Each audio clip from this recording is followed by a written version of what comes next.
네,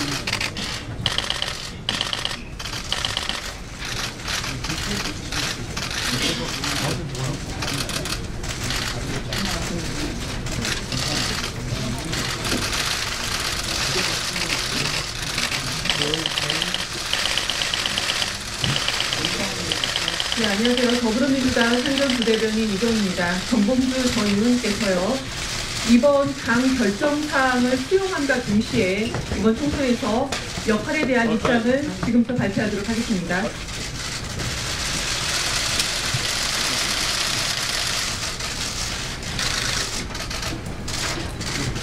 안녕하세요. 정봉주입니다. 민주당 후보 부적격 결정에 대한 입장을 발표하겠습니다. 2007년 대선에서 이명박 후보와 맞서 싸웠습니다. 다스와 BBK를 끝까지 파헤쳤습니다. 지금 이명박 전 대통령을 감옥에 가게 만든 시발점이었습니다. 이명박 정권 5년 내내 저는 온몸으로 저항했습니다. 그 결과 MB의 정치보복으로 1년간 생으로 감옥살이했습니다. MB와 맞서 싸우지 않았더라면 감옥에 가지도 않았을 것이고 편안하게 국회의원을 잘하고 있었겠지, 이런 후회가 들었던 것도 사실입니다. 하지만 이런 고행의 길조차 정치인 정봉주가 민주당원으로서 자랑스럽게 살아온 여정이자 발자취였습니다. 감옥 출소 이후 10년간 피선거권이 박탈되어 정치를 할 수 없을 때도 그 누구도 원망하지 않았고 민주당에 대한 선함조차 전혀 없었습니다. 2년 전 이른바 미투라는 불미스러운 사건이 있었습니다. 저희 민주당 국당이 막히고 서울시장 출마도 불허됐던 정치적 처벌을 받았습니다. 저는 그저 공인으로서 사회적 무리를 일으켰다는 이유 하나로 정치적인 명예회복의 꿈을 접고 사라졌습니다. 이후 2년 가까이 혹독한 재판을 거쳤고 완전하게 무죄 판결을 받았습니다. 형사합의 21구 김미리 여성 재판장은 판결문에서 성추행 주장의 유일한 증거인 여성의 이메일을 언급하며 작성자 스스로 이미 거짓이었음을 인정하고 있다며 성추행 사실도 인정될 수 없다라고 밝혔습니다. 검사가 미투 가해자라고 명시한 것에 대해서도 예단을 형성시킬 우려가 있는 상당히 부적절한 기재라며 미투가 아니라는 점을 분명히 했습니다. 재판부는 또한 제가 현장에 가지 않았다고 한 것이 거짓말이라는 프레시안의 주장에 대해서 자신의 행적을 추적 확인하고자 본신의 노력을 기울였다며 제가 거짓말한 것으로 보이지 않는다는 취지의 판결을 했습니다. 저를 둘러싼 모함에 대해 재판부는 판결문을 통해 모든 답을 다 제시하는 것입니다. 법원은 양심의 최후의 보루입니다.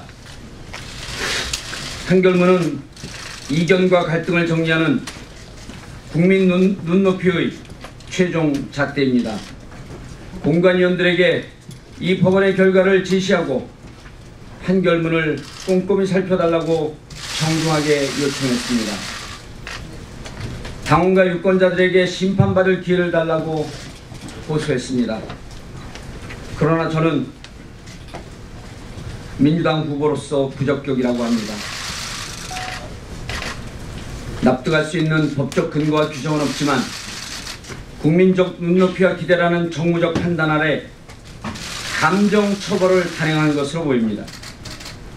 원통하고 서러워서 피를 토하며 울고 죽고 싶은 심정입니다. 민주당 당원 여러분, 저는 또 이렇게 잘려나갑니다.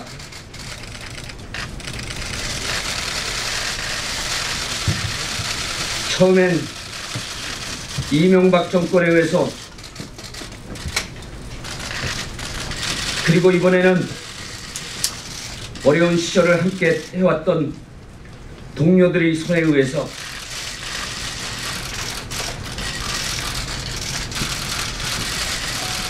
하지만 저 정봉주를 잊지는 말아 주십시오. 저는 영원한 민주당 당원입니다. 참을 수 없는 고통으로 눈물을 삼켜야 하지만 문재인 정부의 성공과 정권 재창출을 위해서 주어진 분야에서 다시 최선을 다하겠습니다. 온갖 고통과 어려움을 이겨내며 만들어낸 문재인 정부이기에 모두 함께 지켜내야 합니다. 민주당 당원 동지 여러분, 저의 슬픔을 뒤로하고 이제는 총선 승리를 위해 온 힘을 다해 주시기 바랍니다. 그리고 언제나 앞장서는데 두려움이 없었고 고통스럽더라도 그 결과를 담대하게 받아들였던 저 정봉주를 꼭 기억해 주시기 바랍니다. 상급심에서 무죄 판결을 받아 저를 모함하거나 음해하는 세력이 더 이상 다시는 발을 붙이지 못하도록 하겠습니다. 이 순간 찢기고 상처투성이인 모습이지만 저 정봉주는 결코 죽지 않을 것입니다. 저를 지지해 주신 수많은 분들, 부족한 제 모습에 너무 송구스럽습니다. 민주당 당원 동지 여러분, 사랑합니다. 그리고 너무 감사했습니다. 2020년 2월 11일 정봉주였습니다. 감사합니다. 정봉주님 힘내세요. 정봉주 화이팅! 입장문을 보면요. 그 무죄 판결을 받아서 저를 모함하거나 음해하는 세력이 발붙이지 못하도록 하겠다라고 말씀 주셨는데, 이 모함하거나 음해하는 세력은 어떤 대상을 지칭하시는 것인가요? 근데 여러분들이 문제는 이번에도 기자 내용도 있고 기사 내용도 있고 그다음에 댓글 내용도 있는데 성추행 부분에 대해서 판사가 판결문을 공격적으로 판결을 내렸어요. 그리고 성추행이 없었다라고 단언해서 표현합니다. 근데 초기 기사가 어떻게 나오냐면 성추행 부분에 대해서는 판단하지 않았고 명예훼손 재판이다라고 하면서 한국 언론에서 그렇게 잘못 판결을 안 읽어보신 것 같아요. 그러다 보니까 그 이후에 계속 그런 얘기 좀 나오는데 그게 모함이든 은혜든 혹은 오해든 그걸 또 이제 이렇게 오해가 나오면 그걸 자꾸 악용하는 세력이 있었던 거고, 그래서 저는 이번에도 공관님들에게 1심 판결문을 좀 제대로 좀 봐줘라. 그러면은 여기서 불분해하는 부분들이 대법이 나왔다는 게 아니라고 하는 걸 분명히 밝혔고, 그다음 성추행 없었다는 걸 밝혔고, 가지 않았다라고 하는 게 몇몇 평론가들 내가 그 공관위에는 나온 얘기입니다. 갔는데 가지 않았다라고 한 것이 거짓말이었고, 그게 거짓말이었기 때문에 성추행 한거로 일반은 인식하고 있다라고 했는데 판결문에서 제가 거짓말한 것으로 볼 수 없다고 판결문에 나와 있습니다. 그런데 그 말씀을 한 분이 변호사예요. 판결문 안 보고 얘기합니다. 그럼 여기 모함하거나 음해하는 세력은 성추행 피해자 혹은 이제 고소인이 아니라 이제 보도나 평론가를 지칭하신 아니다. 근데 이제 저는 모함을 지금 얘기한 건 오해가 있었던 부분이 잘 이해 못한 오해가 있었던 부분이라고 하고, 모함이나 음해는 의도성을 갖고 한 분들이 알면서 이런 분들이 이렇게 정확하게 모든 궁금한 부분에 대한 해법을 다 내놨는데 그걸 알면서 의도적으로 하는 분들이 있잖아요. 그런 분들이 만약 상급심에서까지 이렇게 명확하게 나면 그런 모함이나 음해할, 근데 그렇게 되면 완벽한 명예훼손이 됩니다. 그 말씀을 드립니다. 어떤 분들인지가 설명이 안 된 것 같아요. 어떤 분들이 의도적으로 저를 깎고 내리고 싶은 분들, 구체적으로 낙국에 사는 누구식당 이런 게 아니고 언론이나 혹은 댓글이나 그다음에 반대 진영에 있는 분들이나 혹은 우리 진영을 참신하면서 저를 공격하는 사람이나 이런 분들이 의도적으로 모아놓고 있다고 생각합니다.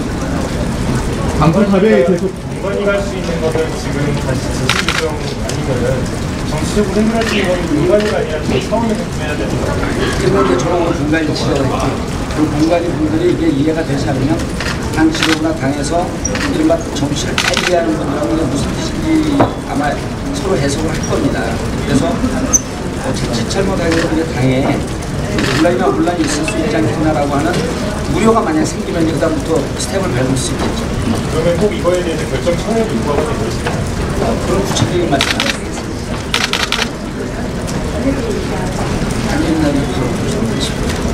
그럼 당분간 당선 답에도 되실 겁니까?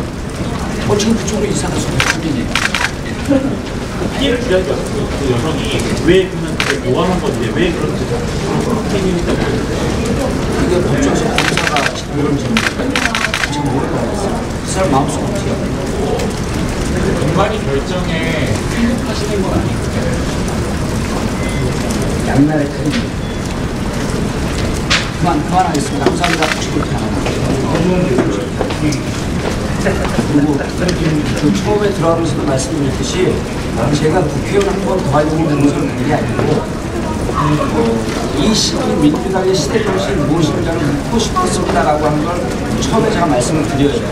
민주당의 정체성은 무엇이냐, 그게 누구를 상대로 하는 싸움을 거는 게 아니고 민주당의 정체성이라고 하는 부분에 대해서 바닥의 선거운동 속에서 민주당은 어떠한 선거운동을 하면 당원들에게 어떠한 메시지와 호소를 해줘야 된다라고 하는 것을 저는 가장 제가 쓴 그것을 받아서 묻고 싶습니다. 묻고 싶은 그 기회가 이제 원천적으로 문제가 됐는데 아마 어떤 분이 이런 표현을 쓸 겁니다. 이번에 최초의 만년 사이드백으로 글을 쓰는 거는 이번 다당제 선거는요 지난 60년, 70년간 겪어보지 못했던 최초의 선거입니다.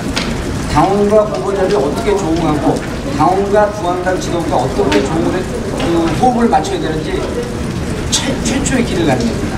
근데 저는 어느 정도 예상을 했습니다.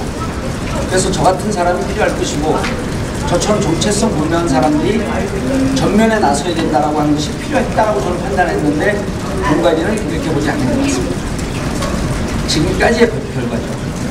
그럼 이제 이 다음에 이 선거를 60일 남았으면 앞으로 60번 뒤집힙니다. 그래서 이 와중에 공간이가 이 상황을 보고 이 공간이가 이해하지 못하는 부분이 있으면 그리고 정봉주라고 하는 정체성 분명한 민주당의 주요 당원과 어떻게 조응하면서 이 문제를 풀어나가는 것이 우리 핵심 당원들, 열혈 지지 당원들에게 어떠한 메시지를 주고 어떻게 그들과 함께 손을 잡고 갈 것인지 그 해법을 만들어 보라고 된 겁니다. 출마 의지 다시 저요? 이제 부적격자라고 했으니까 제가 얘기할 게 아니죠. 그건 제가 얘기하죠. 아니 그거 출마도 한번 있겠죠. 방법으로는 말씀 안 드리겠습니다.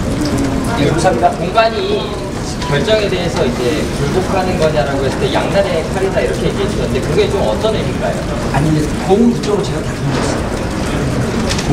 공간을 그 지도부에 던졌기 때문에 오늘 메시지를 보고 공식적이고 비공식적인 해석을 합니다. 감사합니다.